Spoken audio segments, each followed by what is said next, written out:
Good Sunday morning, everyone. This is Tim. This is New York Giants Straight Talk, powered by Online Big Blue LLC. You already know that.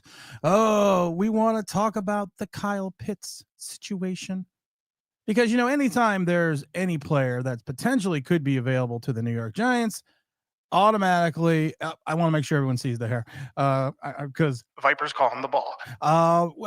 Just because any player that's available automatically has to go to the Giants. It's a rule, I believe. Your name is tagged with everyone. And Kyle Pitts is no exception to that rule. Kyle Pitts, of course, that first-round draft choice out of Florida years back. You looked at him play. You saw that first rookie season. You thought to yourselves, whoa, what a guy. What a player. What a tight end. I saw an H-back. I even did a draft video about it. I called him Evan Ingram. I called him a more skilled Evan Ingram. And his play has declined over the last few seasons. If you actually take a look at his totality of his career and break it down a little bit statistically, we're not statistic in regards to the fact that we sit there and go, according to Pro Football Focus. No, we don't do that. But one of the numbers that reeks in reference to his game, Kyle Pitts, after 4 seasons, he has what does he have? 58.9% catch percentage, which means when you throw him the ball, he's only catching it 58.9% of the time. Well, that's not good for a tight end. His highest catch percentage was last year at 63.5. He had a career low that second season at 47. He had 58.9 in 2023. His progression in reference to growing into his position at 6'6", 246 pounds has exponentially gone down each year. You can blame the quarterback play. You can blame whatever you can blame whatever you want to blame. But I've said this before, and I've said this a million times. In football, there is something referred to, what we always refer to as positional value. And I've always said, you don't take a tight end in the top 10. You don't take unless the defensive tackle is extremely special. You don't take a defensive tackle in the top 10. You took this. Atlanta took this guy 4th. What's up? Ask me. What's up? Let's just say hello to everyone until I can. So as I continue, Ohio says I think Pitts would thrive here. I don't. We're gonna get to that though. Ohio, I already said that the other day. C-Mac said I would trade K-Tip straight up for him. It's an interesting proposition because you both have 5th-year options picked up on these players, and one was taken 4th, one was taken 5th. So your salary percentage in reference to the cap, if you traded straight up, would almost be a wash. It would almost be a wash. So that would make sense, and then you would have a better idea about what you would do with Abdul Carter, because then you could keep Abdul Carter more on the field. That's not a bad idea. Would Atlanta want Kayvon Thibodeau? That would be the big question. That's always the pass. That's always a question. Would they want him? We had Jerry Oshowski on this Friday, former offensive lineman, 10 years with the Buffalo Bills, played 102 games, played on the likes of Marv Levy, Wade Phillips, Jim Kelly, Doug Flutie, Rob Johnson. And he had a great point the other day about, and this is outside the Giant bubble. He had a good point about Abdul Carter, that he only may play 30-40% of the snaps, Abdul Carter, because you're not going to play him at linebacker. Even Jerry was like, he's not a linebacker. He's going to be a pass rusher. He's going to be a situational pass rusher. So can you trade Kayvon Thibodeau away when you have another guy who can potentially just be a situational pass rusher? That's the question. James says, what does James Stein say? I say, go for it if the guy can help you win some meaningful games. Is he going to win meaningful games, or is he going to be Jones to Walla, first down. Or is he going to be a Darren Waller in this offense? He's much younger. He's much more athletic. But the problem is this. He's not a blocker. To me, he's not a tight end. To me, he's Evan Ingram. He's got a problem catching the ball. Like I said, 58% catch percentage tells you he's got an issue catching the ball. He's not going to be that. He's not going to be that blocker. And yeah, you could say you have Dane Bellinger. You can say you have Theo Johnson. But how many tight ends are you going to carry? You're probably going to carry 3.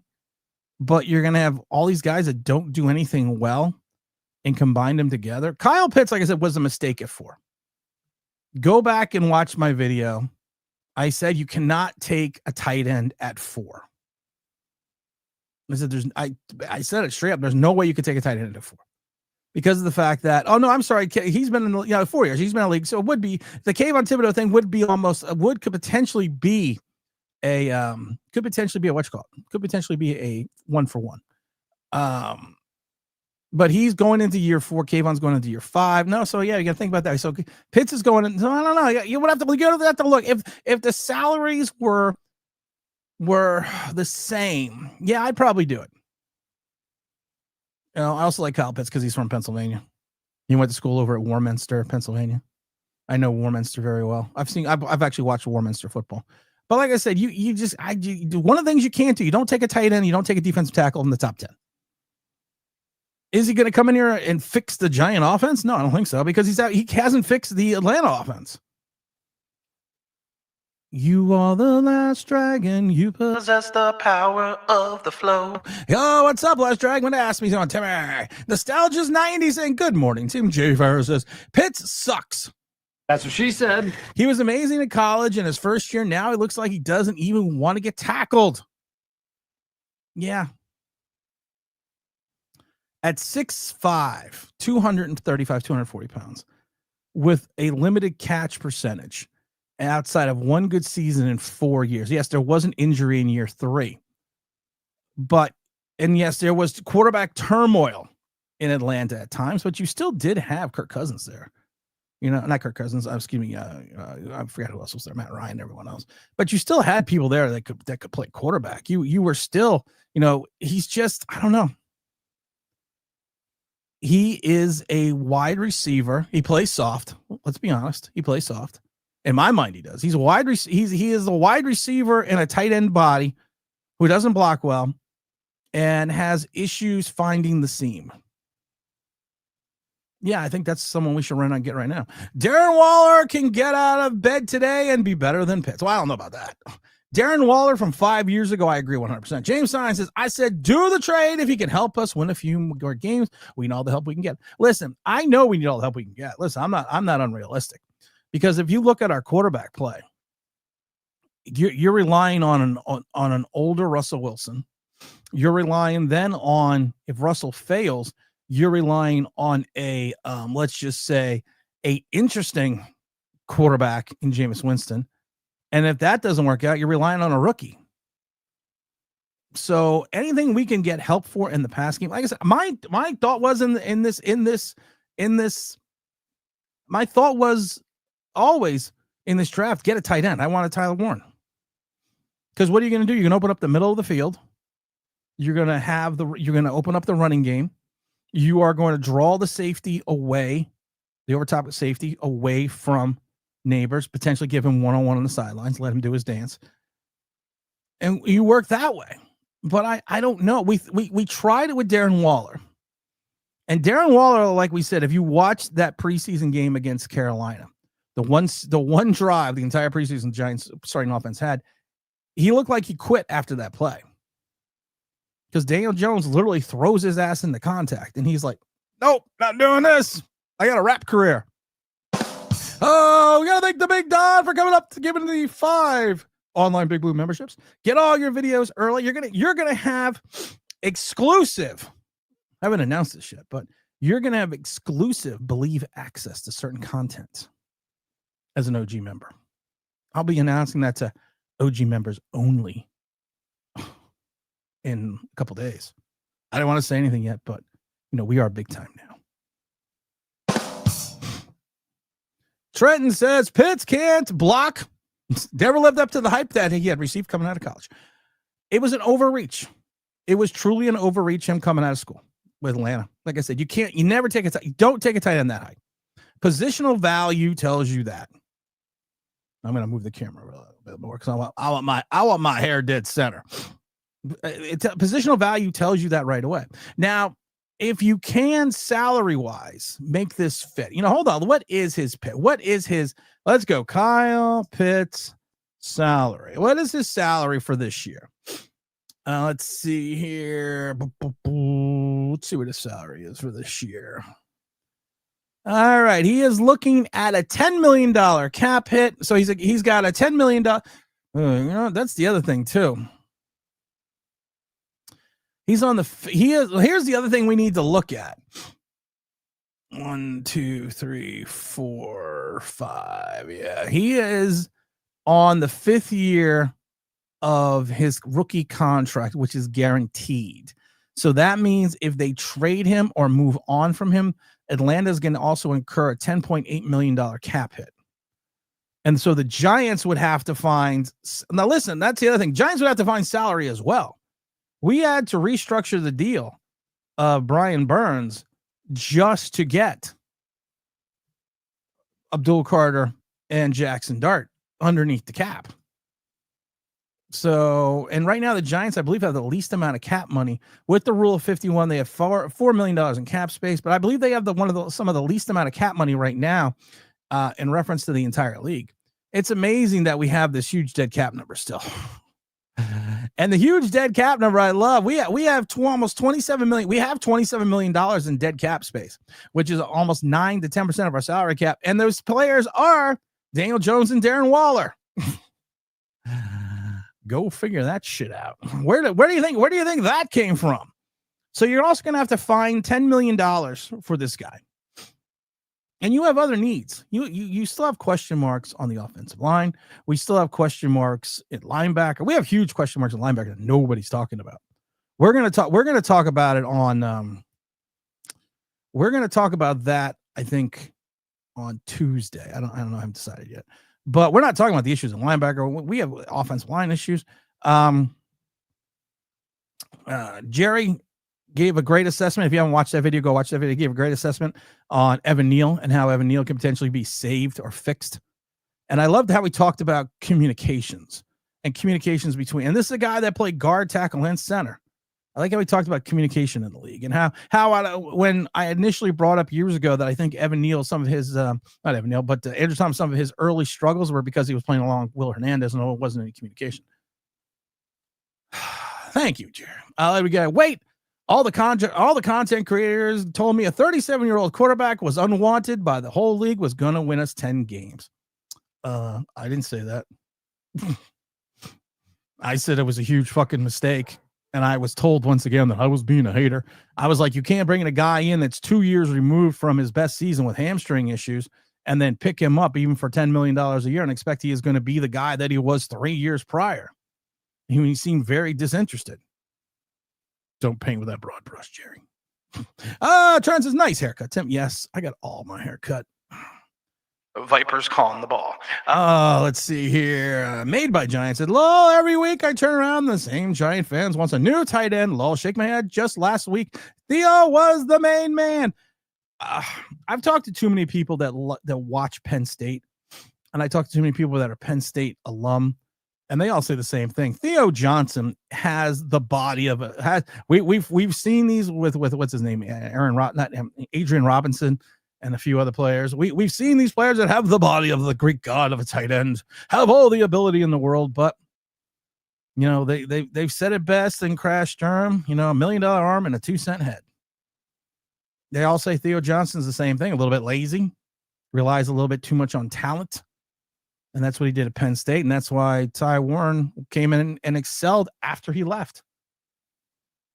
Just saying that. The hair was Hall of Fame strand. The hair with the hair was that the hair was hail of the Hall of Fame strand the other day. Today it's Brian Burns. Very good. I like to mix it up. I flattened it out a little bit. Today I'm going 80s Top Gun because I figure we're gonna have Slider and Black Ice and Maverick on later. So I gotta do it right. Develop a kid. You don't need splash signing unless it's a hole. That's what she said. Would rather get shift if we had to. We're not going to, but I would. I agree with you. We don't have, but the problem is we don't have the money. It's a splash site. Oh, we got Jay Ferris giving out the 5 memberships for the online Big Blue Straight Talk members. Make sure you all thank Jay for bringing that. You get all your videos early. You're going to start getting more exclusive content, not only from me, but from the Believe Network as well. I believe I can fly. So make sure you stay tuned for all that good stuff. But James said, anyone notice how good Buffalo Bills and Bean have done with their roster, draft and capital after Shane left them? Yeah. But they've always, well, no, they actually had some salary cap issues a couple of years when Joe Shane was there. I didn't think about that. Made by Giants says, then after the Thomas round, there was the steal of the draft. Lol, shake my head. I can't wait. I can't with this Giant community. Every player, well, here's the thing. We've said this before. You follow other Giant content creators, know what they're going to do. It's for the likes, the clicks, the bleeps, and the boops. That's what it is. They're not going to tell you like it is. They're not going to sit there and tell you. You come here because A, you're probably stupid. B, you probably got nothing else to do. 4, you probably don't know any better. G11, we give you the truth. Good, bad, or indifferent. I don't do this to make money. If I did this to make money, I'd probably do this show entirely different. Probably do this show a little bit differently from day one, but we just give you the honest truth. And you're right. Any player that's available, Gabe Davis. Jerry said on Friday, I love it. A guy that covers the Buffalo Bills said, do not get Gabe Davis. A guy who covers the Bills, does a Bills podcast, does all these Bills radio shows, said, do not bring in Gabe Davis. That to me was a shocker. James Williams says, hit that like button. Asmi says, whatever happened to Kenny G? Remember him? No, nobody remembers the smooth sounds of Kenny G. The guy that wouldn't leave the building. Bringing you the smooth sounds of Kenny G. 72 million. Not worth it, as you can plainly see. I got to figure out some new sound effects this year. Trent says Tyler Warren is a beast. I think Tyler Warren is a beast, and look where he went in the draft. My whole philosophy of this draft was, and I'm still going to say, like I said, Abdul Carter to me at 3 is the right pick if you're staying at 3.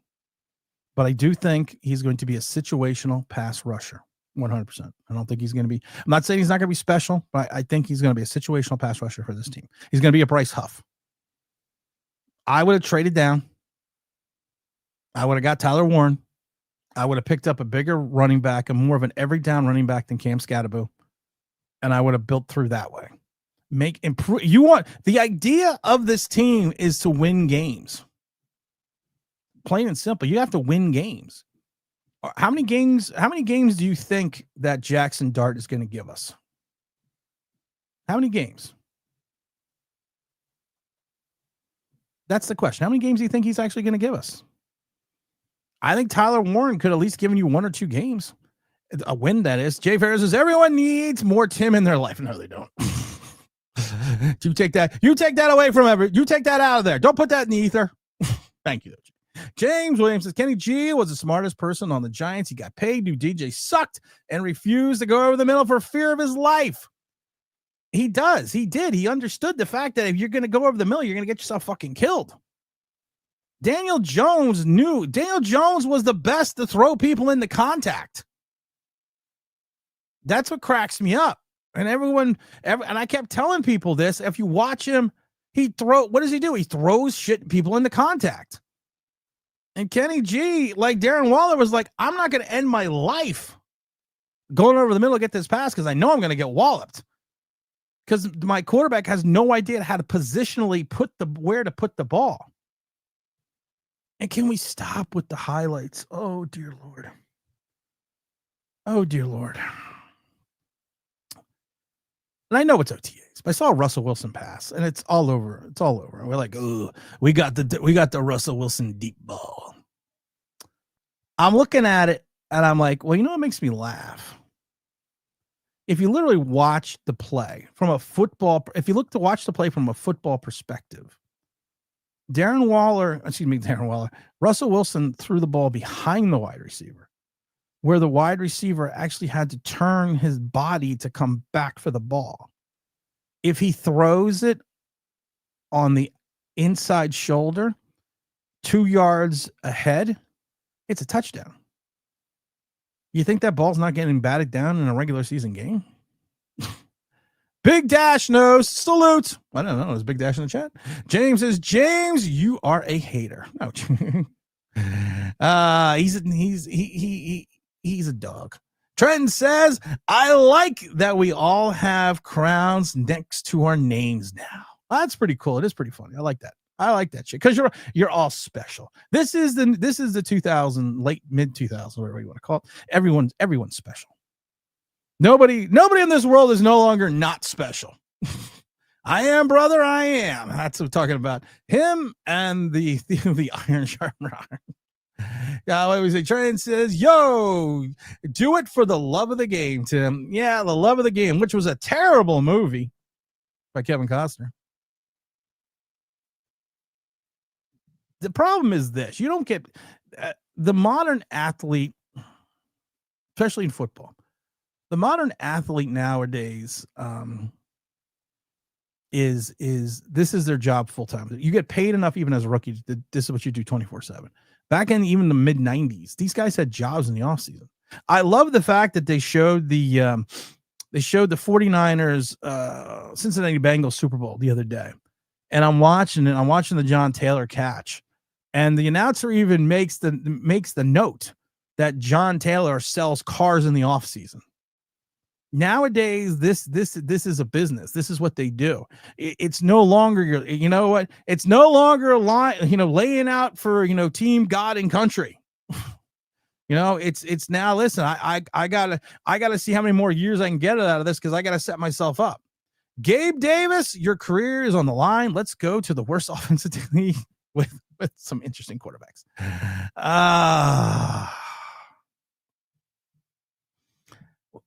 When you have a Buffalo Bill announcer tell you on the stream the other day, not announcer, but a gentleman that does a podcast, does Buffalo Bill radio, all this stuff, tells you don't take Gabe Davis. You got to listen.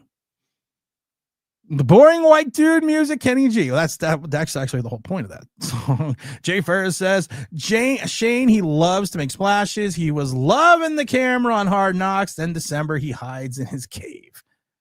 I always wonder. Oh, yeah, I do see the crowns. That's pretty cool, actually.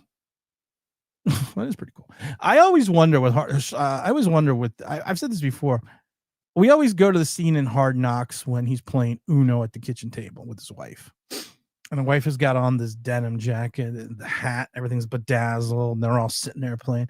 And I'm sitting there and I love it because my wife, who follows Giant football, who's been watching Giant football with me since 2004 with Eli Manning, looks at it and goes, do you remember ever sitting around our kitchen table with our kids playing Uno? I said, yeah. She goes, do we ever get dressed up to do that? I was like, no. She goes, well, she's like, well, look what she's wearing. And I kept saying it's maybe potentially it's the I want to be the Joe Shane show. I want my own reality series. The Shane family would be because I'm not calling him Shone. He should be shown because that's how you fucking spell it. Trent says Kenny caught one touchdown pass for the Giants during the garbage time against the Eagles in a meaningless game at the end of the year. He sure did. And that was the highlight of his Giant career. James Williams says, we get Pitts and Davis. Watch Joe Shane call this the greatest offense in the division. Mel Kiper came out the other day and said, this is the greatest Giant draft ever. I'm like, how the fuck do you know that, Mel? I think the dye and the hair gel, I don't dye my hair. I'm old. I don't dye my hair. Problem is when I cut it, see, you see it got the grays, but when I cut it, all the grays on the top, not all of them, but a lot of them go away. But I think the hair dye and the hair gel has finally gotten to Mel because I'm not seeing it. Big Don says Carson Palmer was the king of the murder ball in the middle. He really was. He really was. Carson Palmer was known for getting Chad Ochocinco when everyone else killed. Jay Ferris says, Kenny G, let's see, another of our players, high paid. We got rid of him, sat out of the league. Dude, what the fuck? Not even a sniff from another team. No, because he literally came into everyone forgets the story. Kenny G wouldn't leave the building. And it's almost like he wouldn't leave the building until he got a contract. It's almost like you're sitting there with your friends at your house. It's 3 a.m. Like, dude, you got to leave. That's Kenny G trying to wait for a contract. Every time, what's up? Every year, people, ooh, and us. Yeah, I know. And 14 years later, we still haven't won anything. Maybe I'm just in a bad mood over the Knicks. Is Josh Hart the new John Starks? Can John Starks can the legend of John Starks that was on a bigger stage, but can the legend of John Starks finally die? James says, Kenny G sucked for us, but I will always remember the Buccaneers game on Monday night when he was wide open in the end zone. DJ missed him, and he came to the sidelines going off. There was a couple plays with Kenny G that didn't listen. Kenny G's ability to catch the ball was like almost nothing. So a guy that has such a big catch radius because of his size, baby Megatron. It was funny when I mentioned to people, he played in the dome and he played with Matthew Stafford. Could there be something in that? Funny enough, Kenny G caught his only touchdown pass against prime Pro Bowler Big Play Slay. He did. I forgot about that. Kenny G gave us some hope, at least. We don't get that often. It was hope until he actually played. Then that hope went down the drain. We're gonna do a little bit of make sure you hit the like button, guys. A little bit of news and notes and all that fun stuff. We are going to have more interviews coming up in the next couple of weeks. They're all former NFL players to talk about not only their careers but the Giants as well. And we're gonna do it by position. I'm not telling you who's coming up in the next couple of weeks, but we actually have some big names coming up in the next couple of weeks, which is going to be fun and interesting. I'm amazed that I'm amazed these people say yes. I'm stunned. I'm befuddled. I'm a little mortified that they would agree to come on and do this. Yeah, we're not going to talk about that. We're not going to talk about that. I'm not going to talk about that for the Bengals. James says, Tim, Rachel wants to know what a basket. What is that? Oh, our couriers. No, yes, we are bougie, but that crown is if you are an OG member, I believe. I don't know. I think that's if you're an OG member. Is that what that crown is? Hold on, let me click on the crown. I don't know. I don't know what that crown is. They're XP points. I don't know what I think that crown is if you're an OG member. So James, are you not an OG member, James? Are you not? Is that your problem? Does anyone know what the crown is? I'm actually trying to look it up. But James, we're not bougie. Out of you. Get your hands off me, Maria. Nobody calling me bougie. Maria, what is bougie? It means you think you're better than other people. What in the hell? Bougie has charge. And Bougie has charge on this mammal. Slider's calling the ball. Don't know why the Giants should be interested in Kyle Pitts. Do you want him to? No, I don't want Kyle Pitts. He's got but it is interesting because I think it was James Stein, a straight up trade for Kyle Pitts and Kayvon Thibodeau. Straight up, Kyle Pitts has got a $10 million number. He's got a $10 million number, and that Atlanta's going to have to eat that $10 million because it's a guaranteed contract in reference to dead cap space. And Kayvon Thibodeau this year is 9.97 with a club option, which we've already picked up next year of $14 million. So if you do the math, 10 million minus 9.97 will give the Giants a salary cap saving. Hold on. Of $14 billion. But then the question is this. Like I said, to do that, you're going to have to tell me that you think Abdul Carter is going to be able to play at least 85% of the snaps. And then, like I said, it's amazing when you talk to former players outside the league that look at Abdul Carter, who's a Penn State fan, look at Abdul Carter and say, hey, he's an undersized guy and should not be played at linebacker. So will The question is if you do that, the question is how much are you helping your offense and how much are you hurting your defense if you go out and do something like that? I think that's the big question. That should be the big question. If you make this trade, how much are you helping the offense and how much are you hurting the defense? That should be the question that needs to be asked. James says, what about Theo Johnson? I guess the Giants are trying to get the best guy for the job. That's the other thing. If you bring in a Kyle Pitt, what are you saying about the guys you drafted? What are you saying about Dane Bellinger? What are you saying about Theo Johnson? That you made draft mistakes again? No. Jay Ferris says, yeah, all the analysts were in full bloom and love when they drafted Tibbs and Evan Neal. I thought Tibbs was going to be a good player. Was not a big fan of Evan Neal. I said it before. I think they should have drafted a linebacker. But I thought Kayvon, like I said, I didn't believe the rumors out of Oregon that he dogged a lot of plays, that he took a lot of plays off. I didn't believe it because you try to go back and look and find the plays, but I didn't believe it. I thought he was going to be at least anywhere between 8.5 to a 10.5 sack guy. I was wrong. I was fucking wrong about that. Who the hell? Slider called the ball. Who the hell is Mel Kiper? Remember that? Quote him.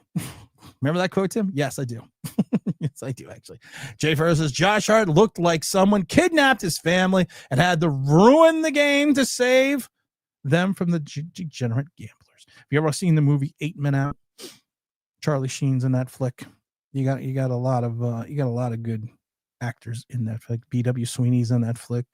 Michael Rooker's in that flick as well. Told the Charlie Sheen stories on this channel before. Never told the full Charlie Sheen stories. But Charlie Sheen's always going to have a special place in my heart because of Major League 1 and 2. Because at the time, especially during Major League 2, I was dating someone that was the director's assistant for David S. Ward, and I spent a night out with Charlie Sheen. And let's just put it this way: I've told the story before. I get a call they were shooting at the BWI airport in Baltimore, and it was like 10:30 in the morning, and I get a call. And this is, like I said, this was back in the early 2000s, so you don't really have cell phones. And I got a call on the hotel line, and they're like, "Do you know where Charlie Sheen is?" I was like, "No." It's like we were at the club till like 4 or 5 in the morning, and we came back, and then I had a suite, and then the front room. I'm walking out to go get some coffee, and I turn around on the couch, and there's Charlie Sheen. I'm like, "Oh shit!" I'm like, dude, you got to get up. You got to get to the fucking airport. Good morning, Top Gun crew. It's a YouTube thing. Let's see. Ask Me says it's an engagement. Points to the chat. Participation awards. Ooh. Yeah, James, you suck. You're not participating enough. Let's get some participation. Living with the PJs. PJs. High rise. That was a good show. Jared says, I don't even want to know the price tag for Pitts, and no thanks. If Atlanta is true, this is the last year in Atlanta. This is his 5th year. So if Atlanta's not bringing him back for year 5, why not get rid of him? I don't think it's going to be that high. I think you throw a 5 and a 7 for a guy 2 years removed from a knee injury, who's 4 years removed from his best season, which was his rookie year. There's been too many players like the likes of like Michael Clayton, who had that 1,000-yard season with Tampa, did nothing the rest of his career. There are too many. The landscape of the NFL is littered with the wreckage of careers that were one season wonders. I'm not saying Kyle Pitts is that, but I think you could probably use a 5 and a 7 to get him. I am intrigued. I am intrigued by the Tibbs Kyle Pitts straight up trade. I'm intrigued by that. Strider says $14 billion. That's OBB math. So that $14 billion could be even more. Jay says, who cares about the cap? The Giants run it too high to pay attention to contracts. Restructure when they need. They aren't in cap trouble. That's their philosophy. It really is. It's amazing to me that just 3 years ago, last 2 games of the season, we couldn't even field the 53-man roster because we didn't have enough cap space. And we're always flirting with the line here. And I don't know if the talent we're bringing in is any better. Strider says, Tim, all our linebackers are on the outside or undersized. And we don't really have any inside linebackers. You know, I like Bobby Okereke as the off the ball linebacker, but I'm a big fan. I'm not a big fan of. We're gonna get Russell. Oh dear fucking Lord! You should be banned. Think you gonna get away with it? Not up in here. Not up in here. Giant phrases I hate. We need to get him a weapon. Is one of the biggest phrases I hate of the Giants. That and culture. We're building a culture. You haven't done anything in years outside of Malik Neighbors. Good morning, Cody. What's going on with you, my brother? Let's see. Thunder versus Pacers. Who do you got? Nobody. I am going to watch the Mystic versus the Sky before I watch that. Don't care. Literally don't. That's the thing. The NBA's got to be crying because I literally don't care. I am a basketball fan. I'm a basketball purist. I mean, I watch basketball all the time. I watch the International League at times on ESPN 14, but I have zero interest in this series. Jay says this channel talking shit about the Giants to Charlie Sheen stories. Fantastic. That was a great story. That Charlie, like I said, that was a night.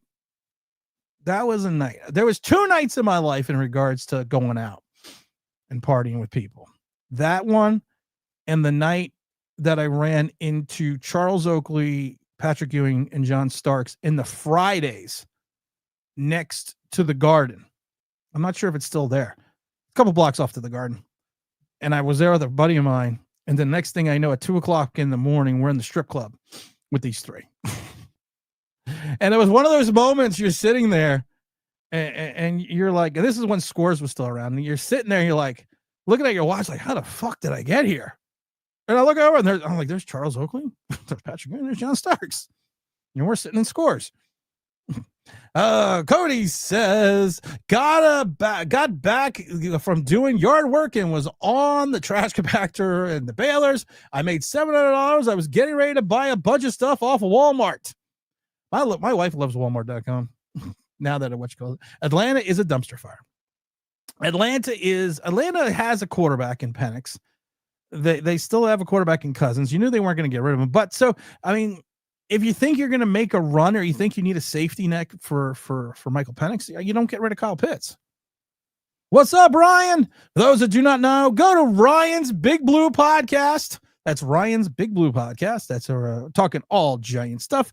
He's not new to the game, but he is he's getting there. You know, he's got some subscribers. He's had some big people on, some big names on.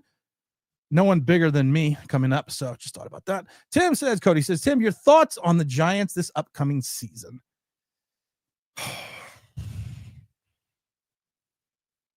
I think the best way to say this is I still have my season tickets. And I don't know if it's the fact that no one's bought them off the PSL portal. And I refuse to lose that much money. Or the fact that I think that they may be fun to watch this year. I'm going to go with it not being a financial thing, and I'm going to say that it's going to be fun. That it's going to be fun. Hey, Ryan, watch this. Ryan, Big Blue Podcast. You must have all your shit set up. Come on. I'll put the link in the chat. Let's see your chops. There you go. Watch this.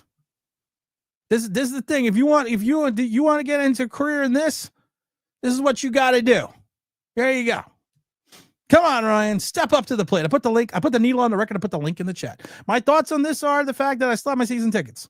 So I think they might be interesting. What are your thoughts on the Giants OTAs? I have no thoughts on the OTAs. They mean nothing. Mandatory minicamp comes up, I think, June 17th to the 19th. I think that's when it comes up. I'll be more interested in that. Right now, these are just guys, you know, running around in shorts and helmets.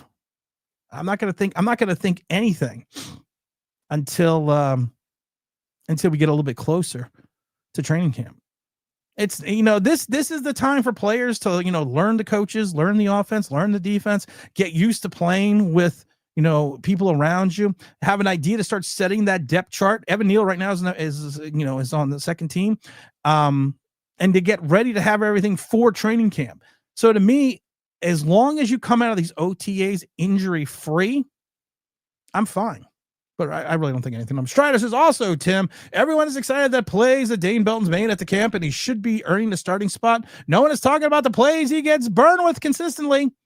Fired side, Giants type side. But yeah, Strider had a good point the other day with Evan Neal that even Jerry was like, yeah, that summed up Evan Neal. Dane Belton, everyone talks about these Dane Belton interceptions. And I love it because I always bring up the fact after the Matthew Stafford interceptions, who was the trailer on 5 consecutive touchdown passes at safety? And we showed the pictures. It's Dane Belton. Dane Belton got benched in the Texas game his rookie year and didn't see the field until like week 11 or 12 of the next season because of injury. I'm not getting this Dane Belton. I'm not getting this Dane Belton hype. I never get it. I literally look at Dane Belton like I don't get it. I don't see what people are seeing in Dane Belton. I'm not saying he can't be a good special teamer, but he doesn't tackle well. He doesn't cover well. I will give him credit that he holds on to the ball when it's thrown at him, but I don't see the hype. Mark Hernandez, what's going on, Mark? GM Tim, let's go, GM. And Mark, I haven't talked to you in a while. Shotty Soke's Howard Stern and the crew used to go to Scores all the time. I actually saw Howard Stern, Fred Norris, and it wasn't I can't remember who the third was. Used to see them at Scores. Those degenerates. I only went to Scores for the wings. Oh, Jay Ferris says, what the fuck? You ran into Nick's Legends? I had a chain restaurant. We need a whole podcast. Well, that's funny. You got to remember, this was in the late 80s, 90s. So Fridays back in New York, back in the late 80s, early 90s, that was a hopping spot. And it was right down the street from the Garden. And it was 2 levels. You got to remember, this is the 90s. Yeah, and like I said, it was pretty awesome. When you see them walked in, and the whole situation started because I went up and said hello to Charles Oakley because I was a big fan of him when he played in Chicago, and I was talking to him about Chicago. And then the next thing you know, he's like, "Oh, sit down." And I'm like, "Oh, okay." And the next thing you know, the drinks are flowing. The next thing you know, I don't know. Tim Davies says, "I need therapy for the next loss of the series. I'm not doing, whatever. It is what it is." It's sports, Davey. When you're in your 20s, it's live or die with sports. When you're in your 30s, you hit like 35, you're upset, but you're not crushed. You're in your 40s, your body's hurting a little bit, you're already aching, you got shit to do on a Sunday. You're like, okay, I'm still upset. You hit my age, you're just like, whatever. It's fucking sports. He's laughing his ass off. Coach Mo says no. 4th rounder for Pitts, no brainer to me. Why not? I agree. But the problem is this: if you don't trade salary with it, coach, you got to take on $10.6 million. You already had to redo the Burns contract. So that means you're going to have to redo the Lawrence and the Thomas contract. And Joe doesn't like adding voidable years. So that means you even do those. How much money of and Joe Shane always says he likes to have at least $10 million of operational cap space. So where are you going to get all the additional funds?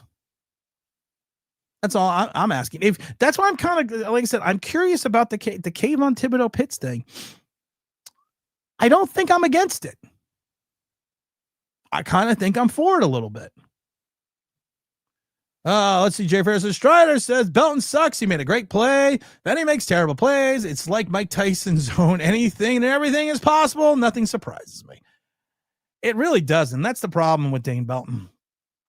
He shows you a flash. Oh, king of the impossible. And the next play, he's 7 yards behind the wide receiver on a touchdown. He got benched for almost a year. They literally did not want to play him. Wink was like, "No, I'm not putting this guy out there. I'm not stupid." Because he does some things well and he does some things hard. If he's a special team guy, I'm fine with that. Let's see here. No Pitts. This isn't Madden, and we don't stock up on every big. Well, Jay, evidently you don't follow Giant fans. Yeah, we do. We need to make some names. We do. Strider says, Jay Ferris, Belton also has horrible angles on tackles. He really does. Strider, man, you have been killing it the last couple posts. Last couple posts and the last couple streams. You've really been killing. Your analysis has been spot on. He takes terrible angles. That's a great thing, and that's the thing. If you are one of the issues that I think that was overlooked with the poor play of Banks is the fact that he had such poor safety play behind him. He did. And it's, and as a corner, sometimes you need safety help. And that's why I always laugh when people talk about that. It's like you need safety help at times. And the issue is this: if you don't have that safety at times, that trust in that safety, you're gonna get burned. You're gonna get smoked. And that's a problem right then and there. That's gonna be your biggest issue. And the question is going to be, can you rely on and can you trust the likes of Dane Belton? And I think that if you are going in there with the thought, I love Holland. I think Tyler Nubin should be, I've said this a million times before. I think he should be that quasi safety, kind of like that Logan Ryan, Peppers type guy that plays like 60% of this, his snaps in the box. I'd like to see that. I'd like to see them get a more athletic safety. But the question is going to be, is that in the cards for this team? And I can't tell you if it is or it isn't, because one of the things that I worry about this organization is the safety play. Will the safety have the capability of taking those correct angles to make sure they're not getting toasted? And if you're relying on Dane Belton, these are the plays I see so much with Dane Belton. These are the plays I see so much with. He's always the trailer on the touchdown. He's always as the safety, and as a former safety, I can tell you this, especially as the free safety, your job is to not let the person or anyone get behind you. That is your job. Do not let anyone get behind you. I remember this ad nauseum in high school and in college. Don't get behind. You know what? You can let the guy catch the ball. You can let him get a 30-yard gain, but don't turn that 30-yard game into a 50-yard touchdown. And we always talked about this. This is Strider's right. Take the correct angles, properly wrap up, tackle with technique, keep the play in front of you. Dane Belton doesn't do that. And I don't understand some people's love affair with, oh my God, a CC Brown clone. Oh, yikes. Yikes. Dane Belton is a clone of CC Brown. Yeah, I do remember that name. I wish I could say you're not wrong. Dane Belton is like Justin Fields. People see highlights of him and assume he's good. Zero consistency that hurts the teams. You're right. You're right. You're 1,000% right. What else got? JL says, dude, if I was ever a billionaire, I'd pay Charles Oakley to follow me around all day. Your story is amazing. Charles Oakley was great. Charles Oakley was great. I met Charles Oakley years later at a Knicks Legend function.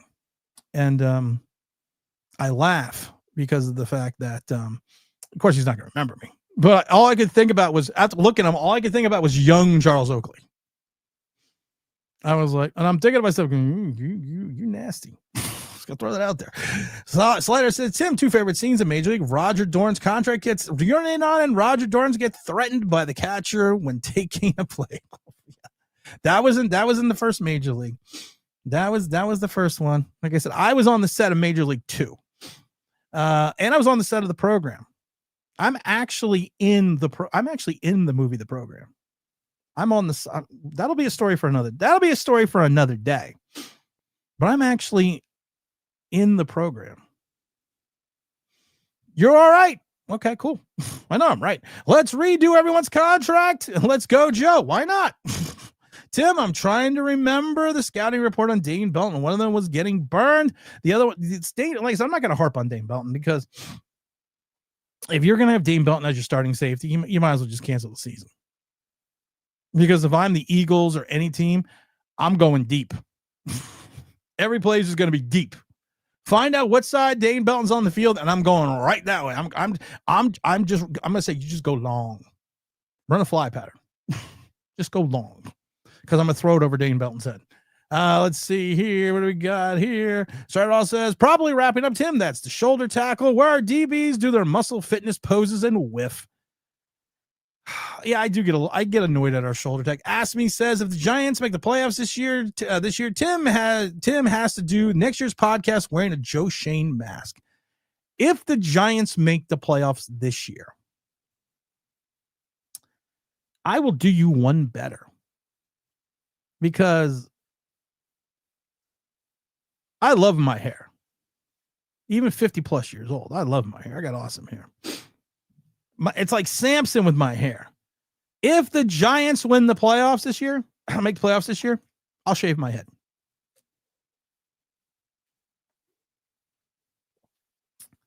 That's how confident I am. Can they win 6 games? Sure. But I will shave my head. So I said, by the way, Tim, bring back Oakley to the Garden. Have some respect. Oakley's been back to the Garden after the whole James Dolan incident. I got to be honest, Dane Belton has a great football name. He does have a good football name. Hold on. Someone's texting me.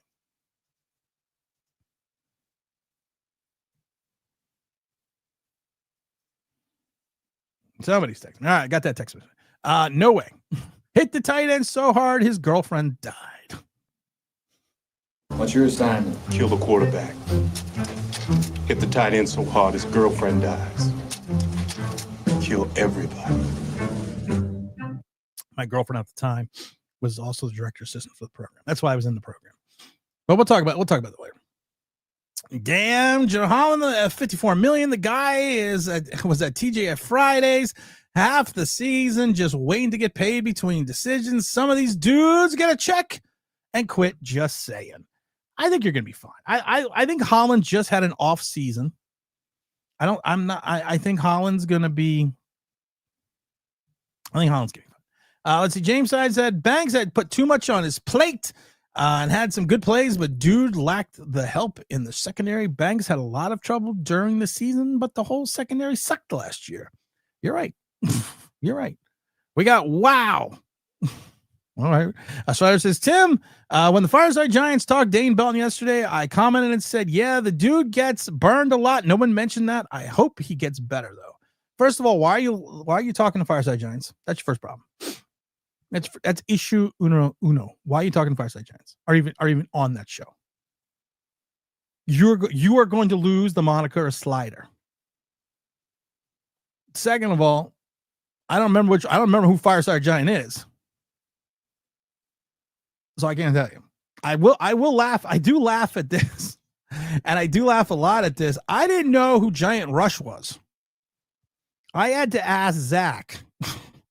Because people, and it's not that Giant Rush isn't a great show. I just didn't know who they were because I never follow. I don't follow giant YouTubers, so I can't tell you who people are. So I'm not sure. I have to find where's Zach Attack. I gotta ask if I hate them. Playoffs, hoping the Giants can win a game. Tell the Judy coaching story. I don't know what the Judy coaching. Oh, the Judy Coughlin story. Long story short, Judy Coughlin. We talked about this before. After the 2007 Super Bowl, 2011. I'm sorry. We went to the Giants used to have a luncheon in Manhattan for season ticket holders and other things, especially after they win. And I took my youngest son. He was a year old. And I was there with my wife and was walking around, and Judy Coughlin comes up to me and goes, "Oh, your big kid, it's so cute. Can I hold your baby?" I say, "Sure." I give her my kid, and I've told the story before. And all of a sudden, next thing I know, I'm talking to someone else, and Judy Coughlin walks away. So my wife comes back from the bathroom and looks at me and goes, "Where's her son?" I was like, "Judy Coughlin's got him." And she looked at me and goes, "Who the fuck is Judy Coughlin?" I said, "Was Tom Coughlin? It's Tom Coughlin's wife." So I said, "I think we're okay." I said, "I think that the head coach of the New York Giants' wife is not stealing our baby." It's like, I'm just gonna throw that out there. And then I said, "Well, if I get a Super Bowl ring, maybe we could trade him." But no, they brought him back. Strider says this is the deep references today. We're OG Knockout. What's up, Tim? What's good? The best Giant content creator for sure, brother. I love it. I'm a quote guy in movies, so am I. Mr. J. Ferris Banks is closed or open. Dumbest nicknamed ever. I didn't know that. Is that his nickname? Is that his nickname? Because that is probably limitlessly the dumbest thing I've ever heard. I'm gonna have to go with that one. That is not a good nickname. I'm gonna put the link in the chat because I'm looking to see if James is out there. I'm looking to see if we got the Slider out there, if T-Brad or anybody's out there. So, or Big Don. James, the bank's closed. Yeah, that is a dumb thing. Jay Ferris says Craig from the Giants rush is like Grandpa and the Simpsons and Mr. Burns put together.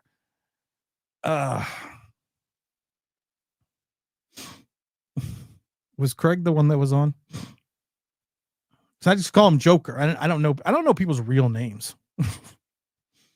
The guy Joker was awesome. Like I said, anyone that can hang with this show, and he was getting it he got it at the end. And I would have him back on 100% because he got it at the last like 45 minutes. He was getting it. Yeah, we like to talk a lot of football, but we're also a bunch of fuck ups. So Chat Sports gave Banks that nickname. I already know I hate Chat Sports. I don't need to ask Zach if I hate them because they're a bunch of morons. Well, there's one moron. I'm just gonna hey, this is Chat Sports. The New York Football Giants are trading for, and just put any big name in. And it's like, makes no sense, but that's okay. He's the kid that wasn't popular in high school, and now he thinks he's at the cool kid table. And the problem is the cool kid table is still not full of any of the cool kids.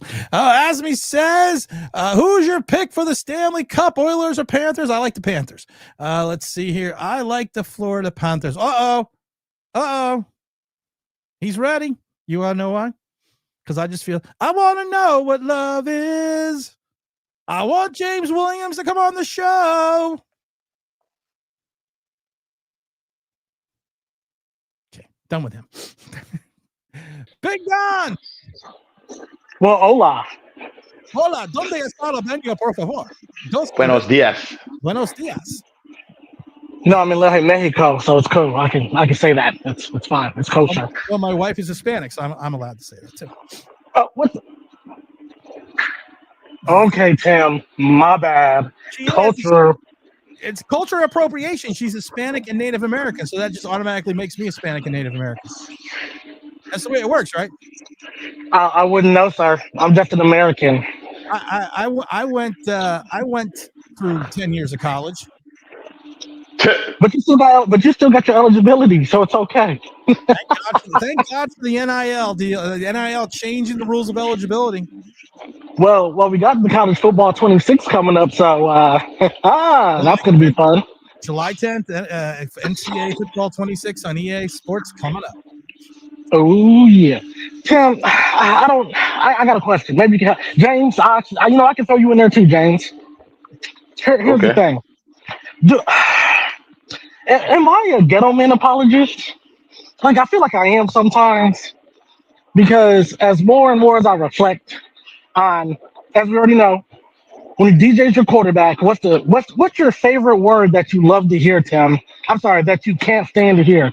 Oh, weapons. We got to get him weapons. That's weapons. So in my head, I'm thinking, wait a minute. If you constantly have to draft and sign players to make your quarterback better, but your quarterback doesn't do anything with what he's given, does that fall back on the quarterback, or does that fall back on the GM who tried to make sure everything went correct for you? Like, I feel like everything he did, which we even did last year, was for the benefit of DJ. And it just hasn't worked out in the offensively wise, from the signings, the trades. the draft picks, and you look at the draft, he's like, well, this guy was okay, he sucks. Oh wait, he transferred to another team. He's actually decent. So am I an apologist? I feel like I am. Oh, there's someone in the chat, someone that wants to come on that says Tim the cuck simp. Oh no, bring him up. We don't bring up morons. Okay. We don't because I'm just gonna keep him in the waiting room because then he's sitting there like oh, I'm just gonna sit here. Yeah, okay, no. And if you don't put your, like James always says, James, what's your picture when you're on YouTube? What's your YouTube? My picture is my face and my real name. Right. So if you do something like that, yeah, no. Don, what's your name when you come up on YouTube? It's your name. I was about to point a minute. I'm like, wait a minute. Do I have Syracuse education? It's your full name. Why you hating on my 315? God darn it, James. See, I was gonna keep the colleges out. Hey, he asked you your name and you looked up at the ceiling. Bro, I'm at work also. You have to remember, I got a lot to do. I was waiting for this. Man, I don't have my name tag on. Hey, I'll let that one slide today, Tim. It's a great day today. I'm not gonna be working too hard today. I'm gonna let it go today. It's a good day. Are you a Gettleman apologist?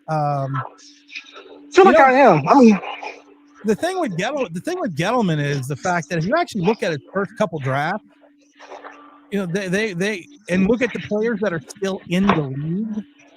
BJ Hill is still in the league. Will Hernandez is still in the league. Lorenzo Carter is still in the league. Michael Hartley's still in the league. You still have Andrew Thomas on the team. Daniel Jones, for what reason, still in the league? I mean, we had what's the contract? What's the hefty contract? We just didn't cultivate some of the talent. Okay, I feel much better now. Okay, I was just wondering because I'm just like, man, I feel like I'm just apologizing for this dude. I'm like, wait a minute. I got some valid points around here. Oh, now he's coming up as fuck you, Tim. What a yo! Send that. That guy has a lot of time on his hands. Thank you, whoever you are.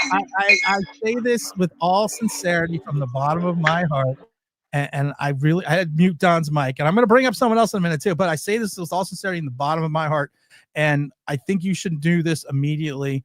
Get out of your mom's basement. Get a fucking life because you're a loser. And I feel sorry for you that you are a loser. And maybe there is something you could do, like maybe get a girlfriend or a boyfriend. Use your right hand instead of your left hand. Make sure maybe it's a menage a trois, but you need to find a life. And I feel bad for you. I hear baby oil is popular now. Diddy's got plenty of it. You have my pity. Big Don, you got something else you want to bring up? Because I want to bring someone else in here real quick. Nah, that was it. I'll just holler. I'll probably call you this week because we got to discuss college football stuff. But I'll holler at y'all later. All right, man. Take it easy, James. Yo, you already know. We're gonna bring in a new content creator, James. A new slab for the fire. And I watched his show. Oh, you did? You did research. I did research, like I did research the other day. That James texted me all the research. But I watched his show. Didn't want to make me vomit. Knows what he's talking about. Knows some football. He's a younger upcoming YouTuber as always. And I challenged him to come on. It's Ryan Henderson. What's up? Ryan? What's the name of your podcast again? Ryan's Big Blue Podcast. YouTube and Spotify. That's easy to remember. Not like Dom's name. He couldn't literally remember his last name. So you when did you start your channel? About a few days before the draft. I was like, you know what? I had a podcast for my school's high school sports, and I was like, I'm a Giants fan. The Giants are more fun to talk about. I'm gonna start a Giants podcast. Does your school suck in reference to football and sports? Yeah. So the Giants was an upgrade. Yeah, and that's sad. Okay. That's saying a lot.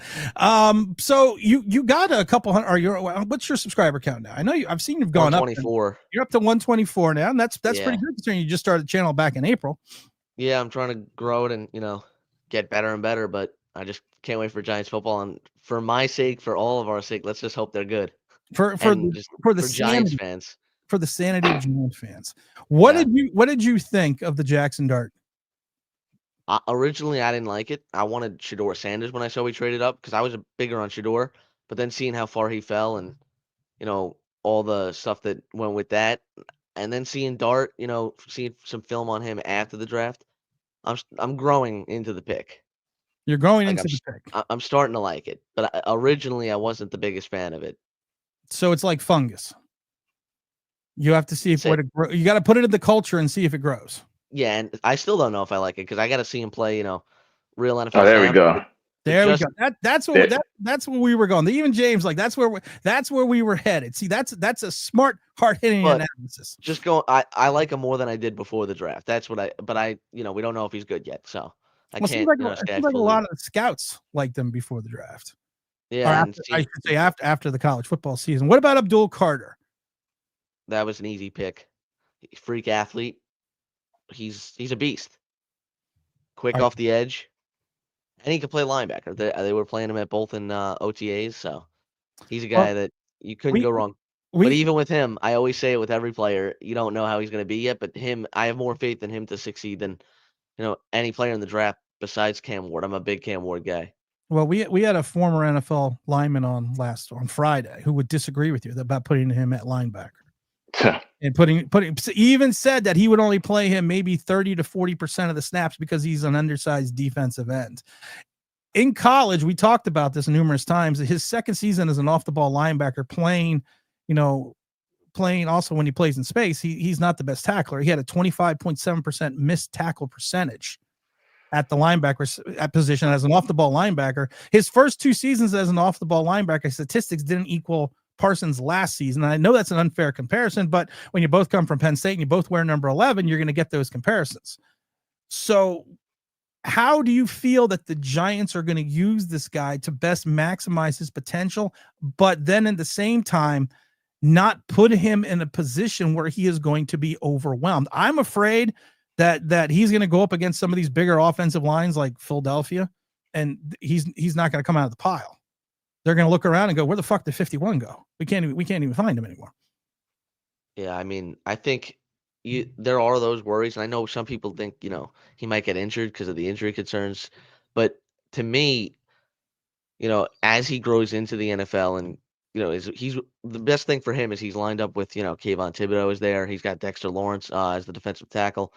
There's other guys in this defensive line that take the heat off of him, that he'll be able to create the pressure and get those sacks off the edge. That's where I want him the most. So we have Douglas coming up saying Kyle Pitts would be cool, but what's the money? Do you have it? Do you have any, do you have anything in regards to the Kyle Pitts rumors that reference to Kyle Pitts potentially, Giants making or any team making the trade for this fifth-year tight end? I don't think he gets traded, but and I don't think the Giants are, I don't think they're as interested as a lot of people are saying. But I wouldn't even want him, especially it said they want like a second-round pick at least in the deal, and I just think it's now worth it when we have Theo Johnson. You want to develop him, and then I want to keep Bellinger as that tight end too. But it's looking like there's a chance he's going to get cut. Bellinger, nice guy, is bulked up quite exponentially. People like to show the photos, but the only problem is sometimes with his, I'm not saying it all the time, but sometimes he has, looks like Tarzan, plays like Jane philosophy when he's blocking. Yeah. And concerning the fact that he is not, I mean, like I said, I think he's a slower Caden Smith. If he doesn't figure out how to block in the NFL, he's not going to be much long. He's not going to be very long for this league. James, Kyle Pitts. Yes or no? Well, as I told you, my boy, he's a big Atlanta fan. It has been for a long time. So I actually know a lot about the Falcons, and that guy is their Kayvon Thibodeau. So that's the best way I can put it. I don't know what it is, but ever since Jeremy Shockey, we just can't seem to find a tight end to play at the position for more than 2 or 3 years, and then we're off to another guy. It's very weird. Tight end and linebacker, we seem to just struggle at picking at here for like over a decade. I don't know what it is, but hold on, James. I got to bring this guy in. I see this motherfucker now coming up on the screen. He's smiling. I always want to put a name to the face. James, we have been waiting for this, and I am shocked. We have been waiting for this for I don't know how long. It's the one, the only.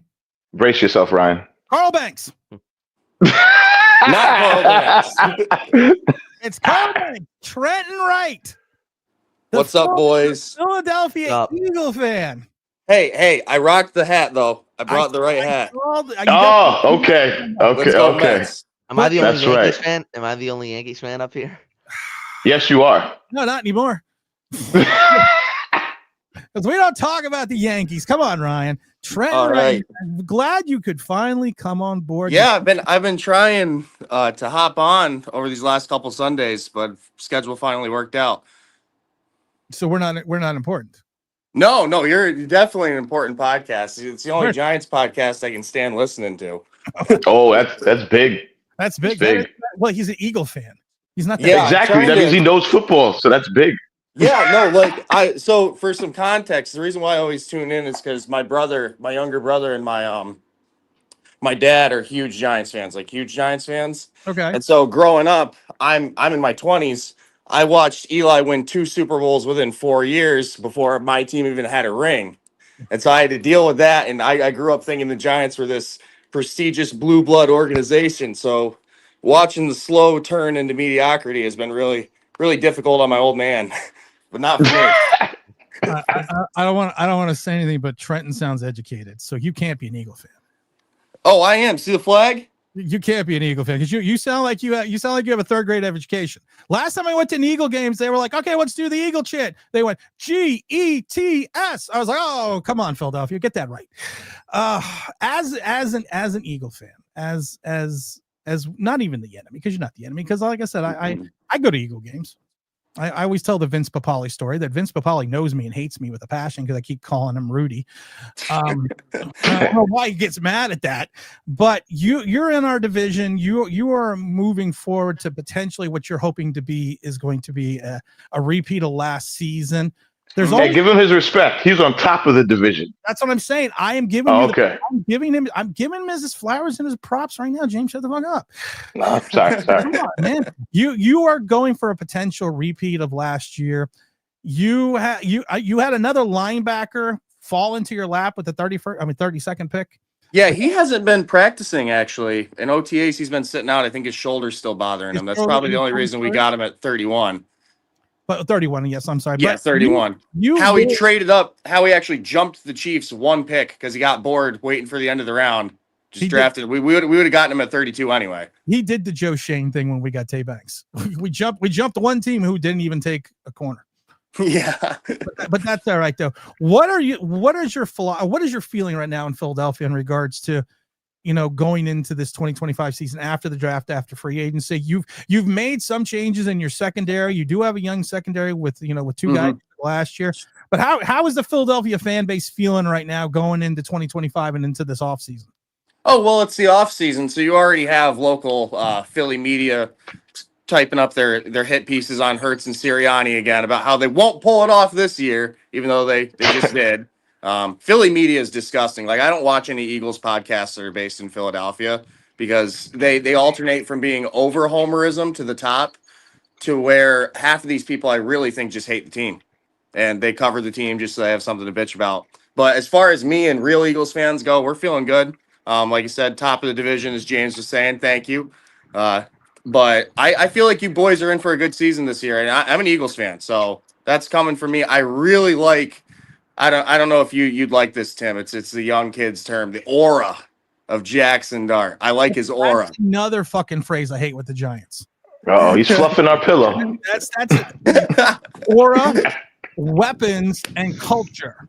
He does have it though. He does more than Daniel Jones. Hold on a minute. Way more than Daniel Jones. I think Giants fans are just happy to get somebody in front of a camera that doesn't look like they're about to get hit by a bus. You see this? Yeah. You see this, guys? This has more aura than Daniel Jones. So that's not really saying a lot. I would take actually a competent quarterback that can read the entire field more than I would take someone that's coming in here with aura. Mm-hmm. And I think that when we look at Jackson Dart, we have to look at the fact, like I said, we mentioned it before, the Lane Kiffin quarterback who succeeded outside of now the UFL. And even they said similar. The one thing I will say as an Eagles fan, though, is they said similar things about Hurts, that he was a one-read quarterback coming out of school. And he had a lot of the same criticisms that his offense was tailor-made for his skill set. And for a large portion of his career, I mean, I would argue Hurts' offense is just that. It's Hurts' offense. We have set up the system in Philadelphia to cater to him, but he also has the prerequisite tools and leadership ability to take over the whole offense and make it work. It's not just that we have to babysit him. So the one read quarterback thing, I hear that about a lot of quarterbacks that come out. I just don't think you guys can repeat the Daniel Jones disaster back to back. I feel like we can. You can? Oh, we can. we have the confidence and the ability that we can do that. My dad's always saying the Giants find ways to grasp defeat from the jaws of victory is his favorite. That's good. His go-to. I like that. Yep. That was the title of one of my videos after the Andrew Thomas Xavier McKinney draft. I think you'd really get I think my dad watches the channel, but if he doesn't, I'll have to get him to subscribe because you guys are about the same age and probably have the same views on the Giants, honestly, the way he talks about them. we got to welcome Slider in because Slider called the ball. What's up, my brother? How you doing? You stopped walking. Yeah, what up, Tip? No, just needed to relax. That's all. That's understood. Big Don coming in. Big Dom, I should say. Come in and say hi. All definitely not listening whilst working. Those people from the UK. They don't. Big Don Juan. They don't speak good English like us. Oh my goodness gracious. I wonder, can you guys see the wall behind me?